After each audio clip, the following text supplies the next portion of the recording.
Assalamualaikum warahmatullahi wabarakatuh. Innal hamdalillah nahmaduhu wa nasta'inuhu wa nastaghfiruh wa na'udzu billahi min shururi anfusina wa min sayyiati a'malina. May yahdihillahu fala mudilla lahu wa may yudlilhu fala hadiyalah. Asyhadu an la ilaha illallah wahdahu la syarika lah wa asyhadu anna Muhammadan abduhu wa rasuluh. Amma ba'du. Qala Allah Ta'ala fi kitabihil karim, a'udzu billahi minasyaitonir rajim, ya ayyuhalladzina amanu kutiba alaikumus syiyam kama kutiba alal ladzina min qablikum la'allakum tattaqun. Al-ayah.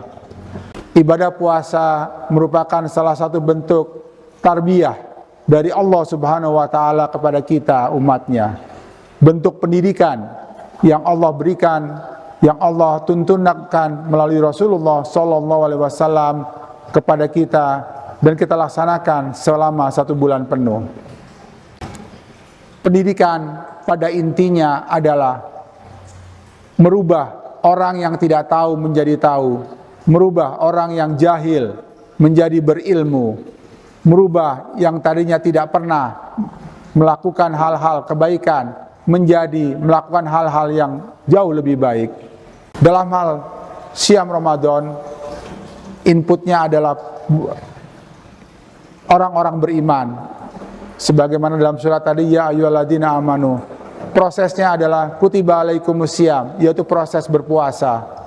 Dan ujungnya, outputnya adalah la'allakum tattaqun. Segala kegiatan kita pada pelaksanaan puasa ini, ujungnya adalah takwa.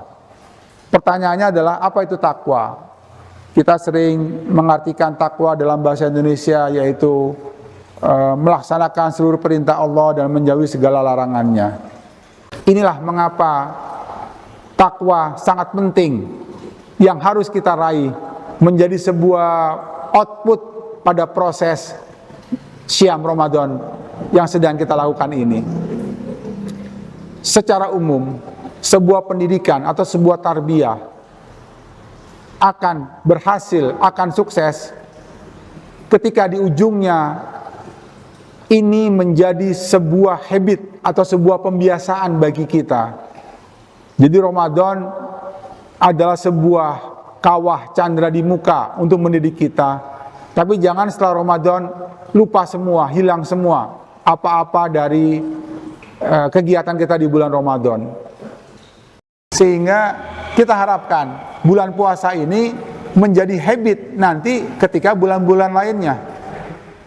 Bagaimana sebuah langkah atau sebuah kegiatan ujungnya bisa menjadi habit. Misalnya Syam Ramadan ini, hal-hal baik yang kita lakukan akan menjadi habit pada nantinya di luar Ramadan, ba'da Ramadan, Idul Fitri dan seterusnya. Ada beberapa langkah-langkah yang bisa kita lakukan atau step-step untuk mencapai habit tersebut. Pertama adalah kita diberitahu, atau kalau kita seorang guru, kita seorang pendidik, kita sebagai orang tua, kita memberitahu kepada anak kita. Langkah kedua, beri contoh. Langkah ketiga, kita lakukan bersama. Langkah keempat, kita kembali ke langkah pertama. Ini sebuah iterasi, sebuah perputaran yang lama-kelamaan sebuah proses akan menjadi habit. Pertama, kita beritahu. Allah Subhanahu wa taala sudah memberitahu melalui Qur'annya bahwa puasa kita diwajibkan, sholat kita diwajibkan, zakat kita diwajibkan, dan seterusnya. Kemudian beri contoh. Allah menurunkan Rasulullah Sallallahu Alaihi Wasallam dalam rangka memberi contoh. Misalnya, sallu kama ra'aitumuni usolli. Salatlah sebagaimana aku salat.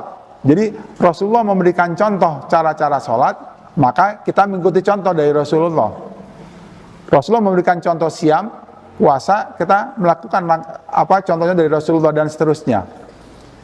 Yang ketiga, lakukan secara bersama-sama. Rasulullah tidak hanya mencontohkan, tapi mengajak sahabat, mengajak umatnya untuk berjamaah dalam sholat, berjamaah dalam puasa, berjamaah dalam peperangan dan sebagainya. Dilakukan secara bersama-sama. Ini adalah konsepsi yang sudah dibangun oleh Allah melalui Rasul-Nya. Jadi diberitahu sudah, diberi contoh sudah, dilakukan bersama sudah. Tapi kalau hanya sekali kita lakukan ini, bisa lupa, bisa tidak ingat lagi. Makanya langkah keempat, kembali ke langkah pertama. Baca lagi suratnya, baca lagi, cari lagi ilmunya, berikan contoh lagi, lakukan bersama, seterusnya. Setelah kita lakukan berkali-kali, ini akan menjadi sebuah habit. Inilah konsep pendidikan yang akan berhasil. Sama siam Ramadan, puasa Ramadan 1 bulan. Tiap hari kita suruh puasa, tiap hari kita disuruh sholat tarawih. Awalnya mungkin pemaksaan, puasa dipaksa kita tidak makan, dipaksa kita untuk menahan amarah, dipaksa sebagainya. Harapannya setelah Ramadan kita bisa menahan amarah.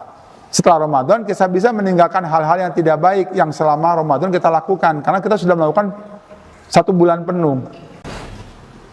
Bahkan kita juga bisa melakukan puasa-puasa sunnah di luar Ramadan. Itu harapannya, supaya la'alakum tattaqunya tadi tetap terjaga. Di Ramadan kita baca Quran 1 bulan penuh, habis sholat maghrib, habis sholat subuh minimal 2 waktu sholat itu, habis tarawih. Diharapkan setelah Ramadan baca Qurannya nggak hilang. Di Ramadan kita suka sedekah, suka berinfak, karena akan dilipat gandakan pahalanya oleh Allah Subhanahu Wa Taala. Di luar Ramadan kita tetap juga lakukan itu. Itulah proses tarbiyah, proses pendidikan dalam bulan puasa ini. Sehingga kita berharap hasil dari tarbiyah ini adalah kebiasaan atau habit di luar bulan Ramadan sama seperti Ramadan. Dan menariknya lagi, ini akan terus berlangsung selama 11 bulan ke depan.